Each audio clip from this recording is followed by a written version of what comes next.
ହେଇଗଲା ଆମର ରେସିପି ଲଙ୍କା ଚପ୍, ଆଳୁ ଚପ୍, ଚକୁଳି ପିଠା। ଏଠି ହେଉଛି କ'ଣ? ମୋ ଝିଅ ପାଇଁ କ୍ଷୀର।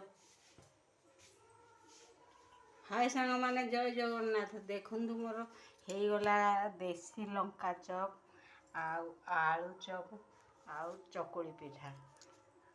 କ'ଣ କରିବା, ଘରେ ତ ଛୋଟ ଝିଅଟେ ଆଉ ତାକୁ ନେଇକିରି କରିବାଟା ଭାରି ମୁସ୍କିଲ। ତା ଭିତରେ ପୁଣି ଡିମାଣ୍ଡ ଅବଶ୍ୟ କରନ୍ତିନି, ମିଛ କାହିଁକି କହିବି, ଡିମାଣ୍ଡ ଅବଶ୍ୟ କରନ୍ତିନି, ହେଲେ କରିବାକୁ ପଡ଼େ ଟିକେ। ଏଣ୍ଡେଜ ଦେବ ମାଆକୁ କରିବାକୁ ପଡ଼େ ଟିକେ ଆଉ, କାହିଁକିନା ସବୁବେଳେ ତ ସେଇ ଗୋଟେ ଜିନିଷ ଖାଇଲେ ଗୋଟେ ଲୋକ ଯାହା ବି ହେଲେ ବୋର୍ ହେଇଯିବ। ସେଇଥିପାଇଁ ଟିକେ ସମୟ ବାହାର କରିକି ଝିଅ ଶୋଇପଡ଼ିଲେ କରିବାକୁ ପଡ଼େ ଆଉ। ତାପରେ ରୋଷେଇରେ ଏତେଟା ମୋତେ ମାଲୁମ ନାହିଁ, ତଥାପି ଯାହା ଯେତିକି କରିପାରୁଛି ଆଉ। ତାପରେ ଆପଣମାନେ ତ ନିହାତି ଦେଖିଥିବେ ମୋ ଝିଅ କେତେ ଦୁଷ୍ଟ, ଚେୟାରରେ ବସିକି ଭିଡ଼ିଓ କରିକି ଛାଡ଼ିଛି। ଚାଖ ଗୋଟେ ଦେଖିବା କେମିତି ହେଇଛି।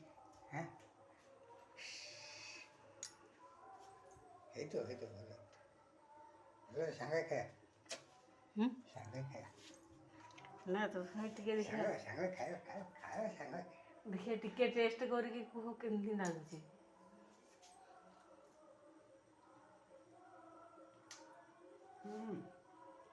ତୁମେ କହୁଥିଲ ତ ଦେଶୀ ଲଙ୍କାଟା ରାଗ ଲାଗିବ ବୋଲି, ରାଗ ଲାଗୁଛି?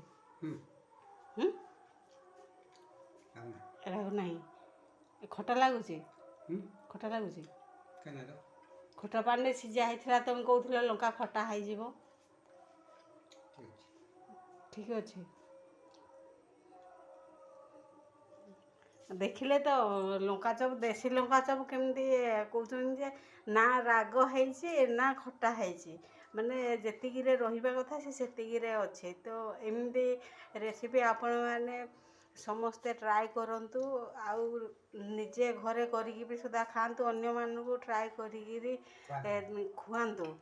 ଆଉ ତାପରେ ପଚାରନ୍ତୁ ଖଟା ଲାଗୁଛି ନା ରାଗ ଲାଗୁଛି, ନିହାତି କମେଣ୍ଟ କରିକି ଜଣାନ୍ତୁ। ରହିଲି, ଜୟ ଜଗନ୍ନାଥ।